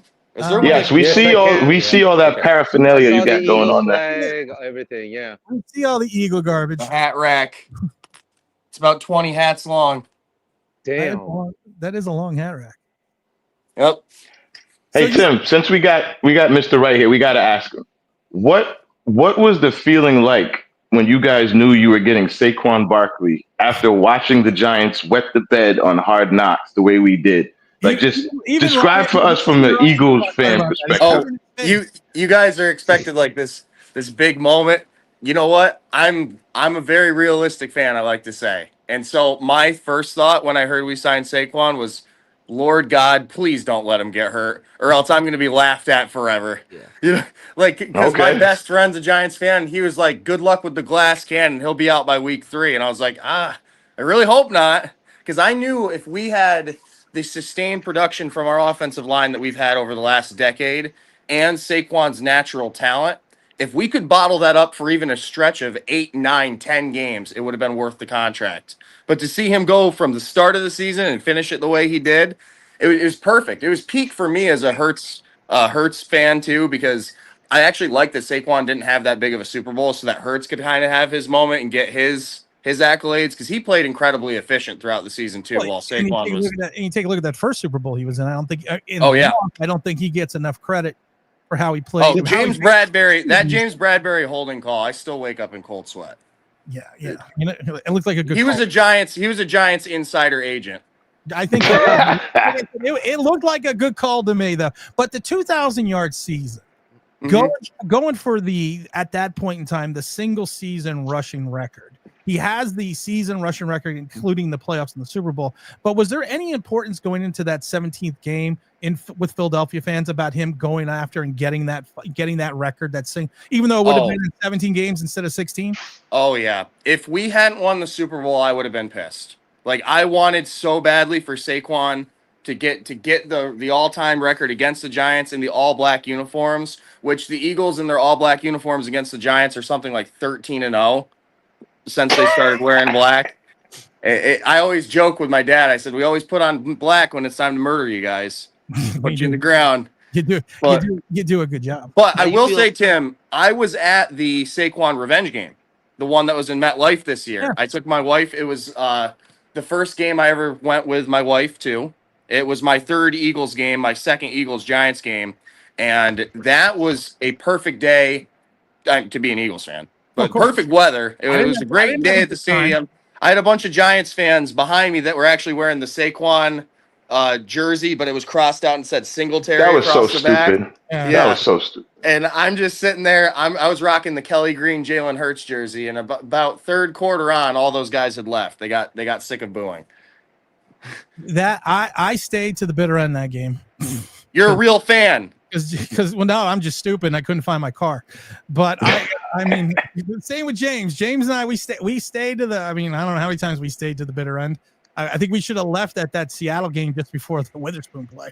But yeah, that was the game. And I was wondering, with the game against Giants at the end of the year being in Philadelphia, you know, what I said. That's why I was always curious about, you know, was there anything in the Philly press that, you know, Saquon, I know at one point in time he said he didn't want to play, and then he kind of alluded to, well, I kind of do want to play. I think Sirianni and Barkley, and probably, I honestly think this is a conspiracy, but I follow the Eagles pretty closely. I think Lane Johnson's the one that had Saquon sit out. I really do, because Lane had made a comment about how getting the 2,000 yards was the goal for the line, and they were kind of satisfied with that. And some of the older veterans on the line and other people in the organization, I felt, wanted that last game for rest purposes. So they kind of got in Saquon's ear and said, "Hey, let's take it easy. Let's rest you up for the playoff run." I really don't think. I think if it was up to Saquon or even Sirianni, just those two, I think he would have gone for the record. But I think Lane and some of the other veterans didn't want to play that week. James, I saw you put in a comment. I love this comment. So, whoa, is this the basketball player Ryan Anderson? I shoot like him, but not him. Oh, there.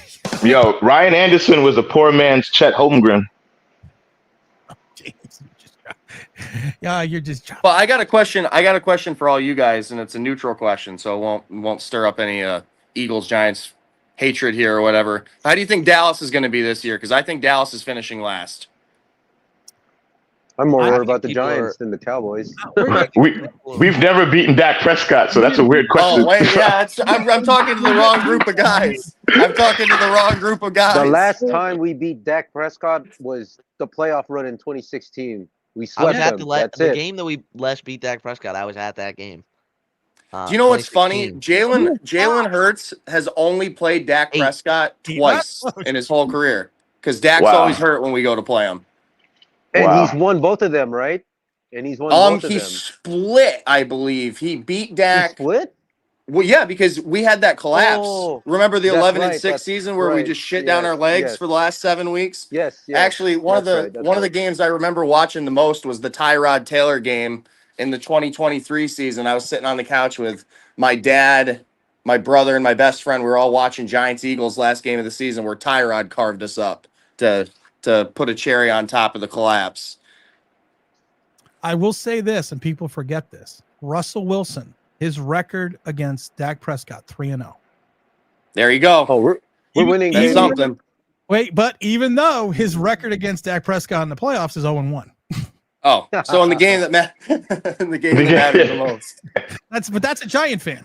hey, I'm an Eagles fan, and Dak Prescott's 9-4 against the Eagles. Whoop-de-doo. I don't give a shit about Dak Prescott. I really don't. We don't either. We would just like to beat him once.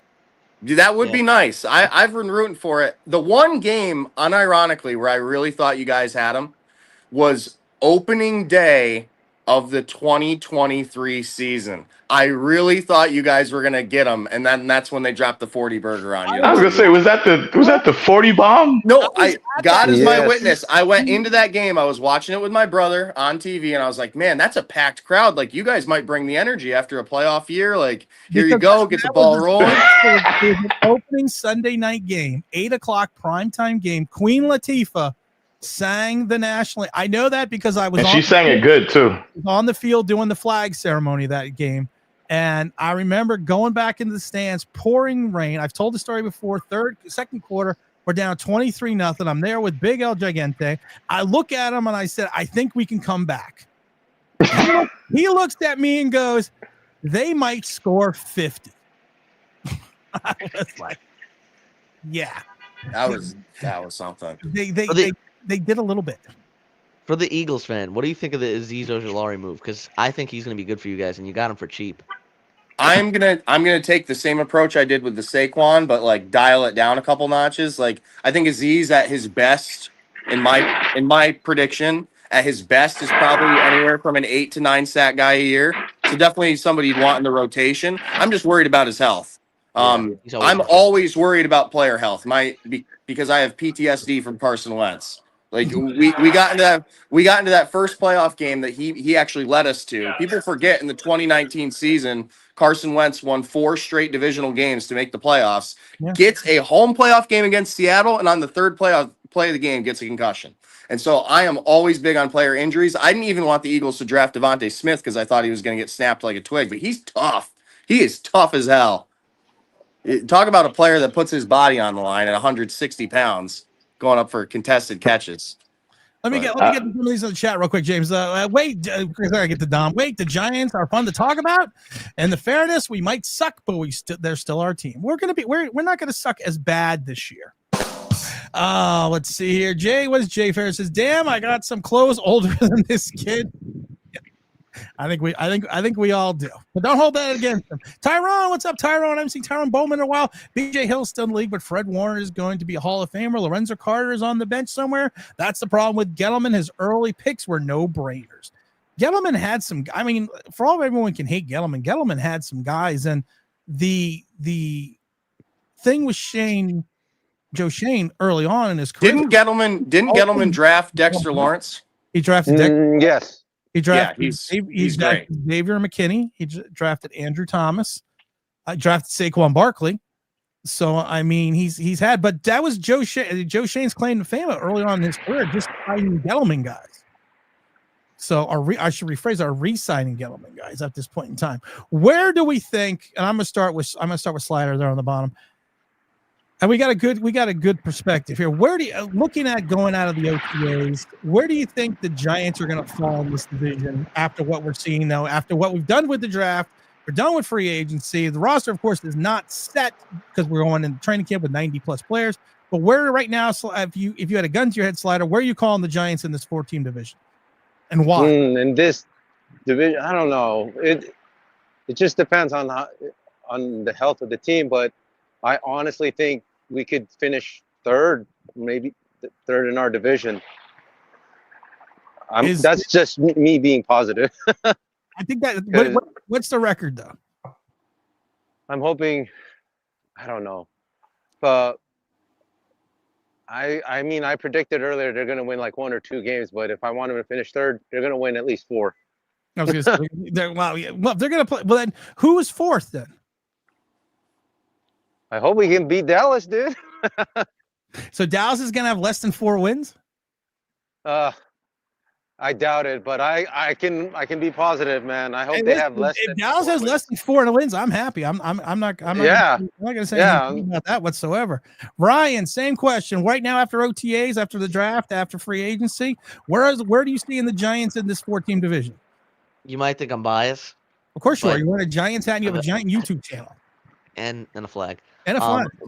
But if we're going by rankings in the division based off roster, I think they're 4th, just because Dallas still has just a little bit of a step on us, in my opinion. But based off of how we're gonna do this season, I have them 8 and 9, missing the playoffs, but 8 and 9, third in the division. And we'll see Dart in week 17 versus the Raiders for his debut. What's our divisional record? I think we split with Dallas, split with Washington, and get swept by Philly. So 2 and 4. So 2 and 4 in the division. Trenton, where do you see the Giants in this division? I'm with the last guy. I think around 8 wins. I think this is going to be a season where you guys put a lot of stuff together on the defense, at least. I do like the defensive personnel. I know you're always joking, Tim. What about Brian Burns? What about Brian Burns? But you got Brian Burns, and you do have Thibodeau. And the pass rush should be a lot better. I believe you guys were leading in sacks going into like week 8 last year, weren't you? Yes, yeah. So I think with a healthy, but the funny thing about that stat was Dexter Lawrence. Damn it, fucking Dexter Lawrence. Yep.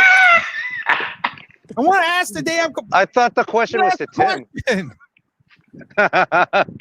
But I think you guys will hover anywhere from around 7 to 8 wins. But where I'm going to differ is I am holding true to my opinion that you're finishing second in the division. I think Dallas Oh. and the Commanders especially are going to implode. I think Jaden Daniels is one of the most overrated, overhyped players I've ever seen in my life. I watched him play against the Eagles 3 times. We went 2-1 against him, and we would have been 3-0 if Hurts didn't get a concussion.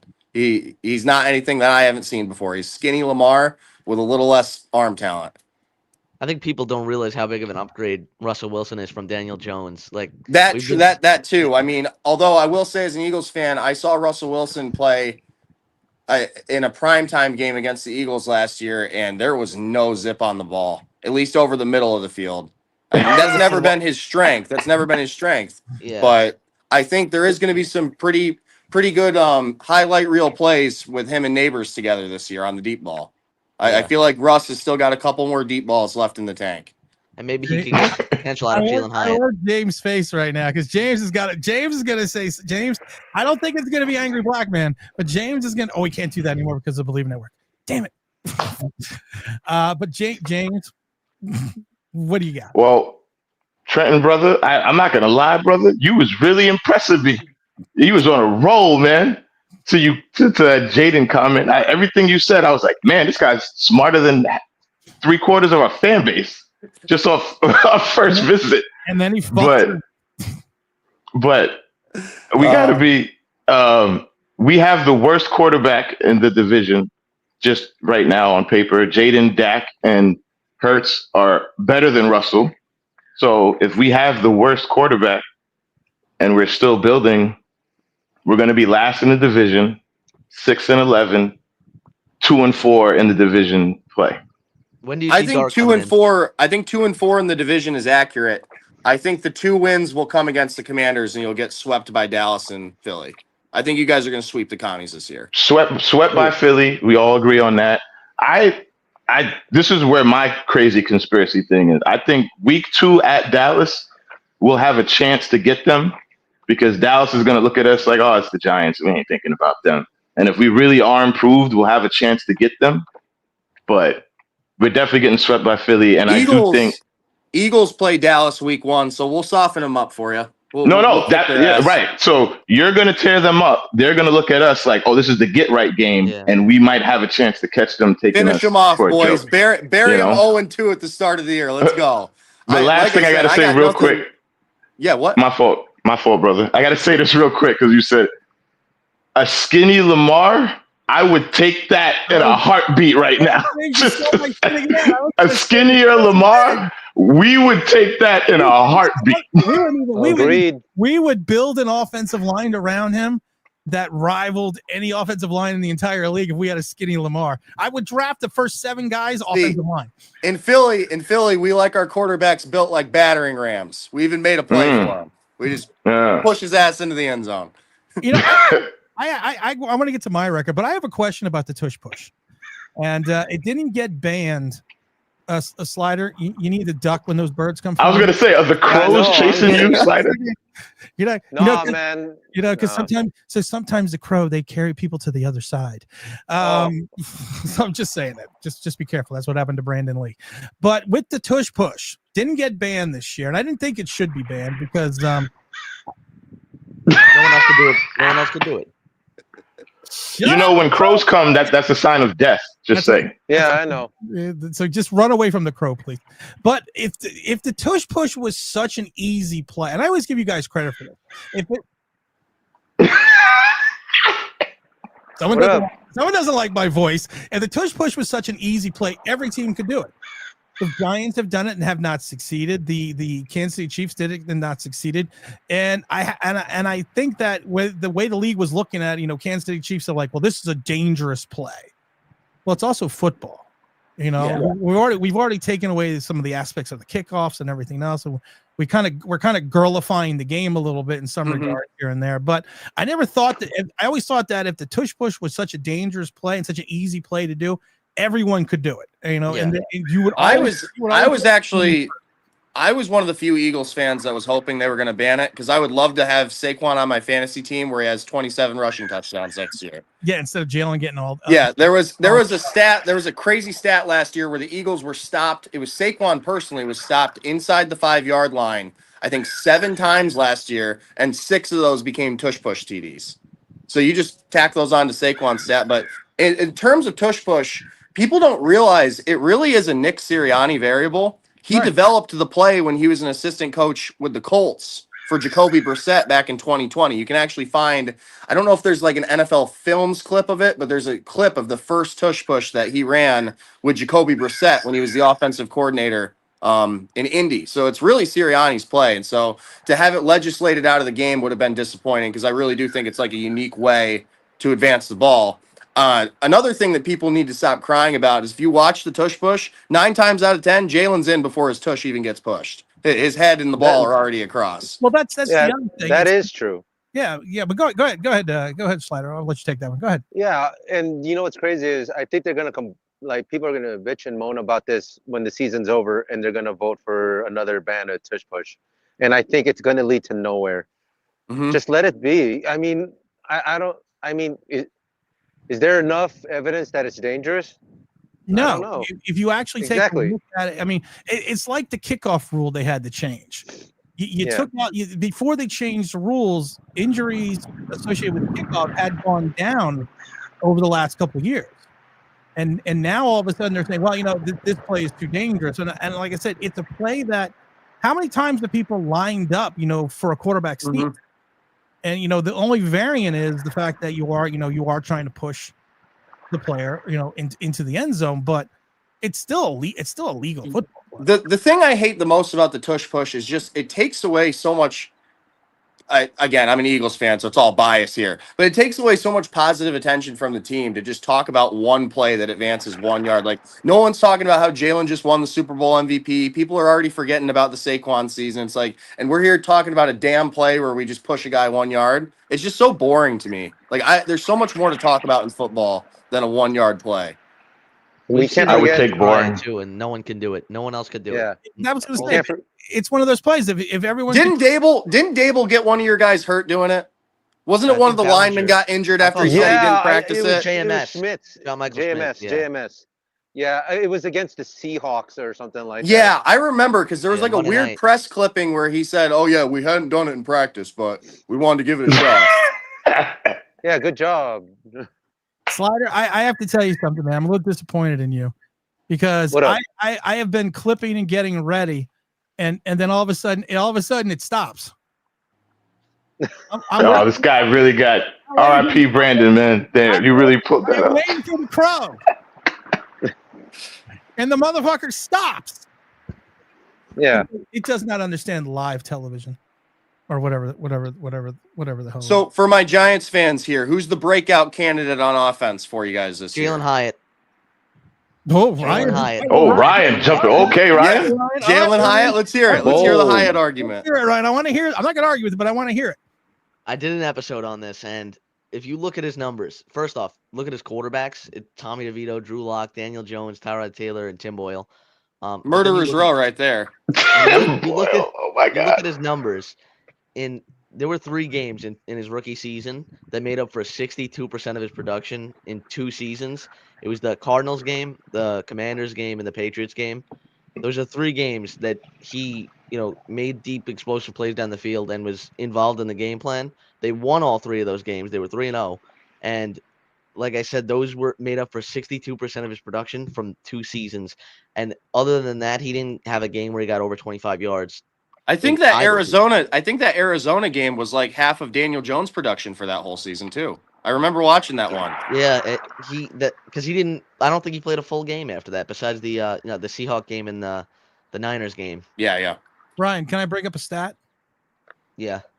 for Jalen? And I'm not saying, like I said, I was a big Jalen Hyatt fan coming out of college. I thought if they took him in the first round, I wasn't going to complain. I wasn't going to complain if they took him in the second round. 45%. You know what that stat is? What? That's Jalen Hyatt's catch percentage. So when someone throws the ball to you, yes, you may not have an opportune time to get it, but when someone throws it at you, your job, because I know you're young, your job per se is to catch the ball. So when a catchable ball is thrown to him, he only catches it 45% of the time. That is a stat that I did not know about, but it is. I still do think Hyatt. Okay, let's say stand by your convictions. I like it. let's say he works on, let's say he gets better at that part. Because I mean, now you have Russell. I think it's better at catching the ball. Yeah, that's something you could, like Darius Slayton. He had big drop problems, and he still Oh, does yeah. drop the ball a good amount. But I'm still a Darius Slayton guy. But Jalen Hyatt, Russell Wilson is the best quarterback for him.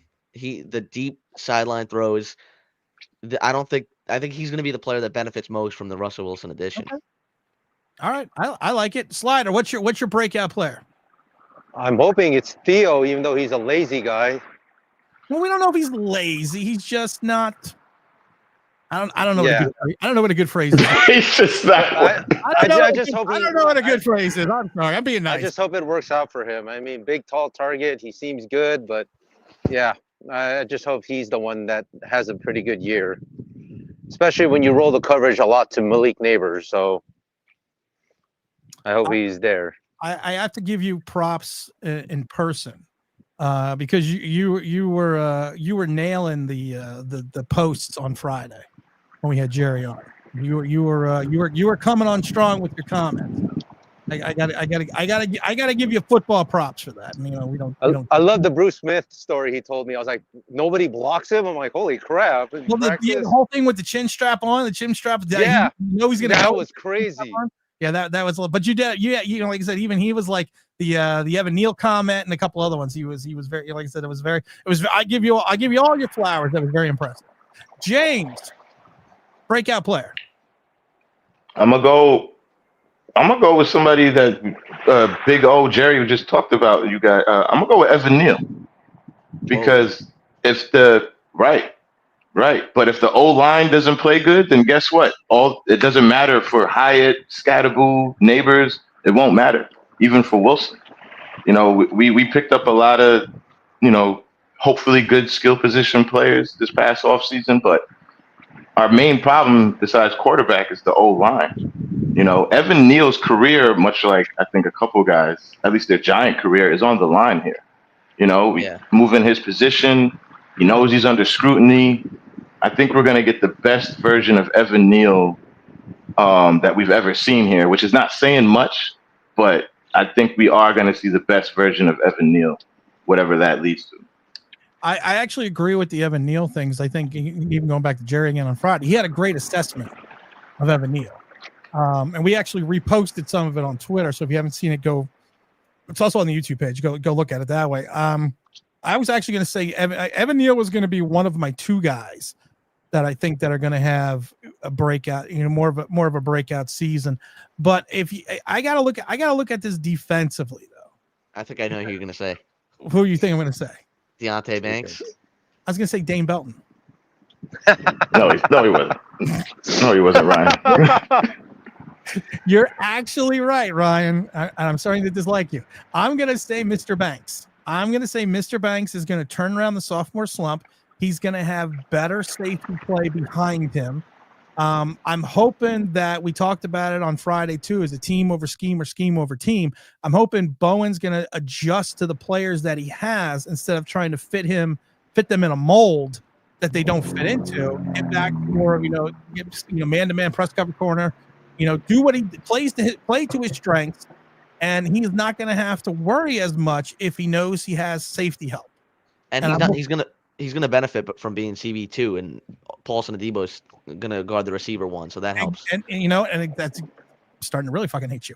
That's exactly. I thought I didn't dislike James now, and I dislike you. That means you're doing good, Ryan. Keep it up. Doing good, Ryan. And that's another thing that I was gonna say. If Paulson Adebo can come back to where he was before he broke his leg, he's going to have that added pressure taken off him as the first round pick. He's going to have an understanding that, I am not going to have to cover did you almost get hit by a car? I saw Slider looking back.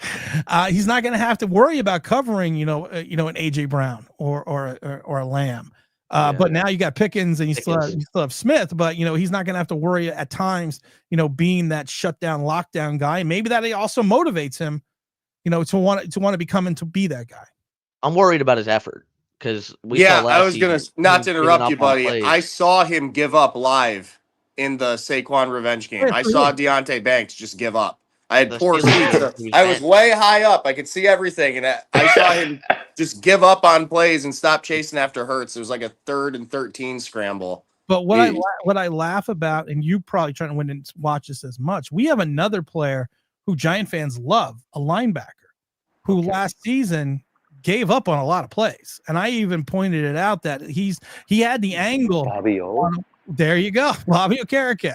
He had the angle a couple times on players. And My brother's a big Okereke truther. He's a big Okereke fan. Running. And I even pointed it out on the video. I said, I said, you want to blast Banks? That's fine because he's a young player. But this is a guy in the league for 8 years, and you have the angle, and you just gave up on the play. What if the guy fumbled? What if the guy tripped? What if the guy Daniel Jones it and fell? You literally just stopped running. So I think in some regards, to some parts of the Giant defense, we had the issue that we didn't give, I think, 100% the effort. We didn't try? No, we didn't try. We didn't try. We tried in one game. And we still almost lost. Blodge's question, why would Bowden suddenly go the opposite direction against what he's done his entire career? Because it hasn't worked his entire career. He got fired in Tennessee. He wasn't anything without Jim Schwartz. And even his first season as defensive coordinator during that 11-5 season, even Mike Vrabel will tell you he was probably the worst defensive coordinator in the league with one of the worst defenses in the league. And it wasn't the improvement until the 2 years under Jim Schwartz. And then Jim Schwartz left, and all of a sudden the secondary forgets how to play again. And now in year 2, here I think to even Trenton's point, I like the Giants defense. I think Giants can have a top 15 defense, but I think is the coordinator going to get in the way of us having that top 10 defense? He's the biggest factor. It's going to come down to him. Yeah, 100%. And so I think that's going to be the question. Yeah.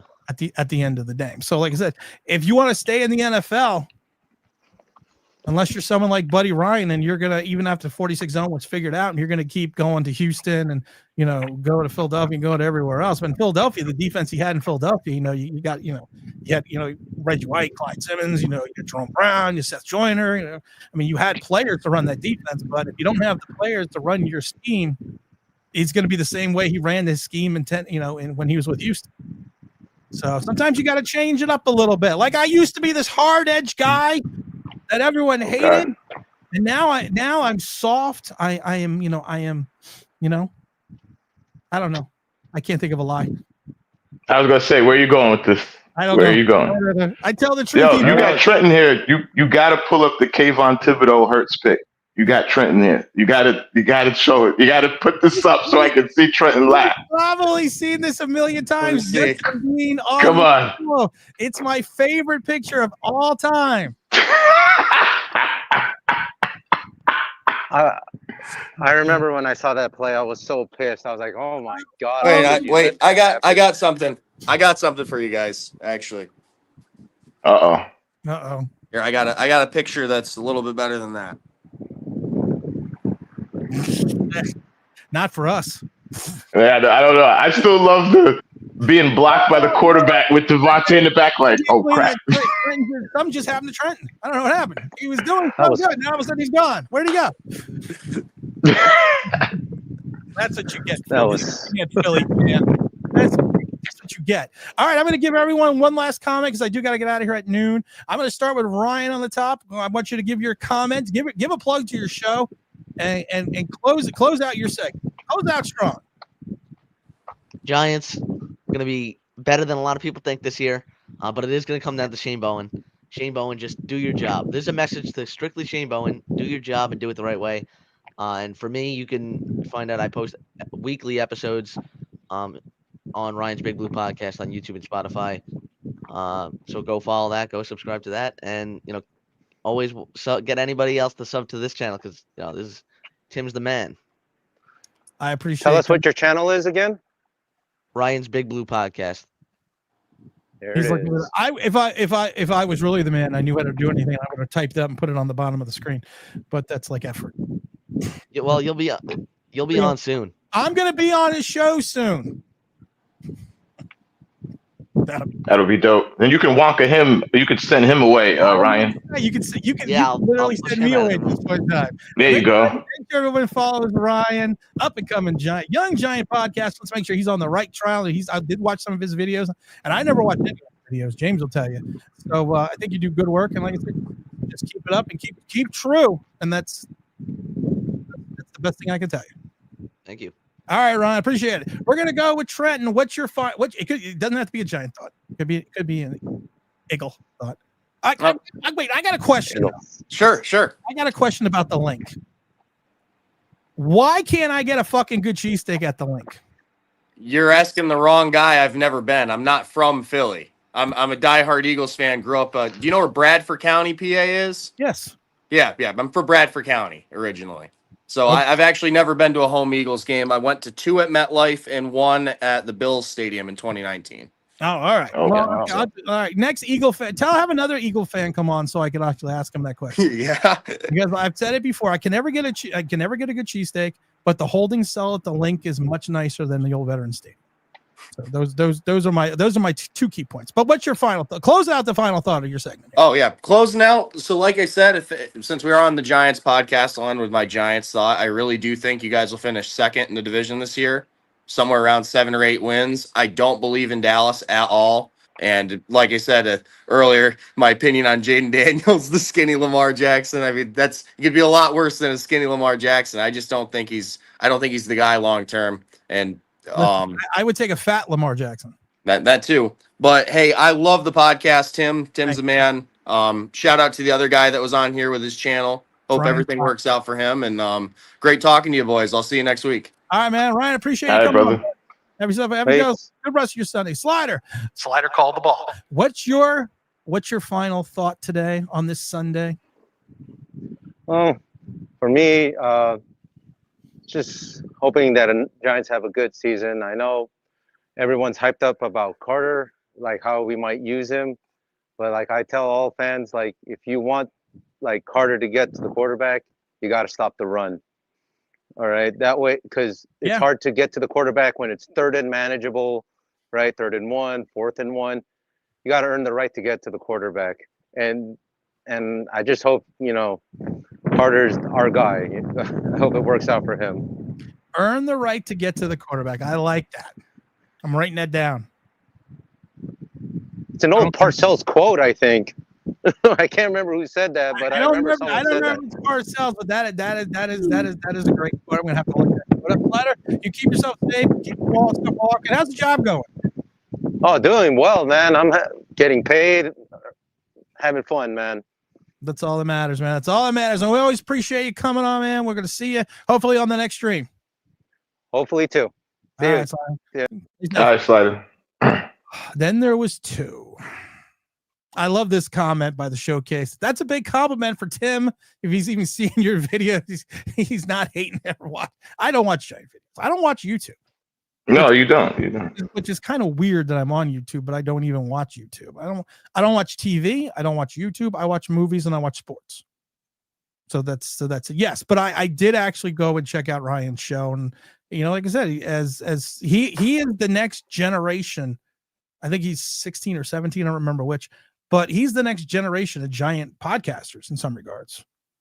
So, yes. I mean, if he, like I said, and some of the stuff that he was talking about was very astute, very driven in football knowledge. And that's something that we don't see a lot on certain Giant. I want to say to him, Ryan, if you're still listening, keep up with covering your high school sports, man. A lot of guys you see on TV, a lot of journalists. I think Brian Windhorst on ESPN started out doing that. That's how a lot of people get started. So don't stop doing that while you do the Giants as well. But keep, if you're really into this, keep that up, because we need good content creators, journalists, and just people with good knowledge out here. We need that badly.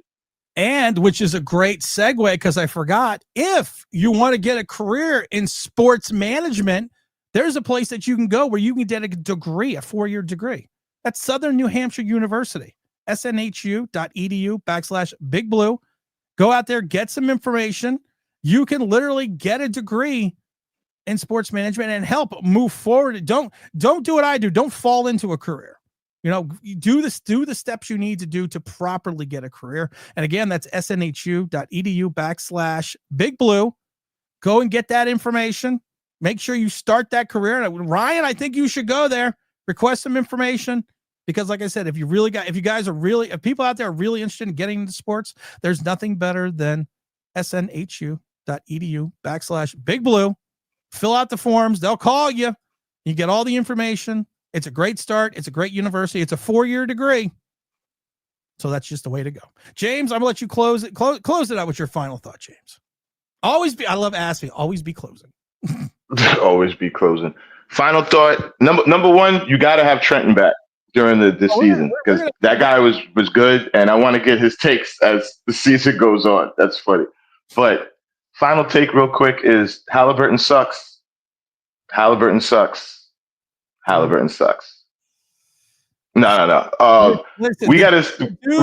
I just had to say that. Did you have 4 or 5 guys at double digits last night? I just had to. We got to. The whole thing with the word aura. We always find some new word. I feel like in Giants fandom this year it's aura, and I get it. But I'm just gonna put it real simple, because one thing that Tim also watches. Well, we watch Cheaters, the old show Cheaters, right? If some of you know that, right?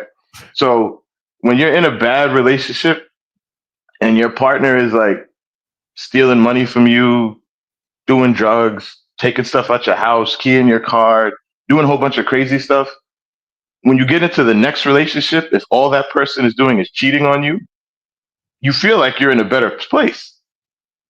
But it's actually not a good relationship. So just keep that in mind. Like, we just came from probably the worst quarterback I might have ever seen that we drafted as a Giants fan. He's definitely in the top 2. He's up there in my lifespan. I'm 42. So to go from that to anything is going to seem better. Yeah. But this whole thing with aura, I don't know. That's all. I don't know where that comes from. I forgot. I got to put this up. I'm sorry. I forgot. Again, like I said, if you're looking for that degree in sports management, it's snhu.edu/Big Blue.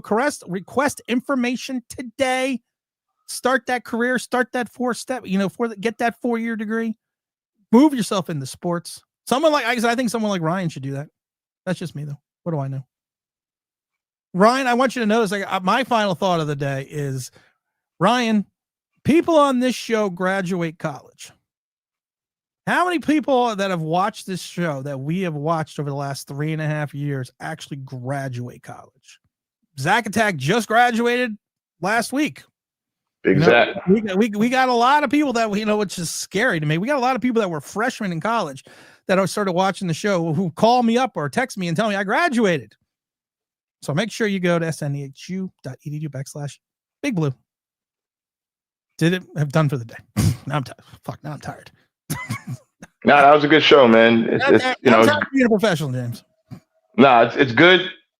Always in life, it's good to get different perspectives, guys. We're in Giants land. We a lot of us, but it's good to venture outside and just get somebody else's take or different. Like you had Ryan on today, you had Trenton. It's good to get different viewpoints because it helps formulate a better opinion or final hypothesis. All right, we're going to close it out now because I got to get out of here at noon. James, don't go anywhere. I want to thank everyone that came in. I want to thank Trenton for coming in. I want to thank Ryan Anderson. Go find his channel. I forgot what it was called already. Ryan's Big Blue Podcast. I want to thank Slider for coming in. I want to thank Don for stopping by for a little bit. It was a lot of fun today. We're going to have some new guests coming up in the next couple of weeks, and again, more former NFL players. So that's going to talking about not only their teams but the Giants as well. So make sure you stay tuned for that. And as always, like, subscribe, all that fun stuff. And James and I, we are out of here.